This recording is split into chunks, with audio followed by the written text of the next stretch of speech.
Alors, j'avais reçu Anne Le Henanff, qui est actuellement députée et qui était ancienne première maire adjointe de la ville de Vannes, qui nous confiait dans ce podcast en 2022 que leur mairie à Vannes déjouait en moyenne une dizaine de cyberattaques par semaine. Alors, j'imagine que ça a évolué depuis quelques années.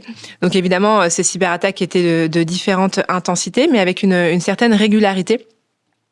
Et quand on entend ce genre de chiffres, on réalise à quel point la menace, elle est permanente, elle est presque banalisée.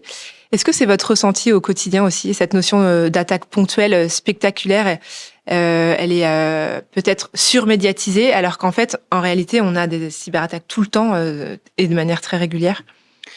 Donc oui, on est de toute façon soumis à des attaques régulières. On est attaqué tout le temps. D'abord, la phrase très commerciale qu'on entendait ces dernières années, qu'on entend moins, c'est pas est-ce qu'on va se faire attaquer, c'est quand est-ce qu'on va se faire attaquer. Je trouve qu'elle était, c'était pour dire allez, faut mettre des choses. Allez, on se fait attaquer tout le temps.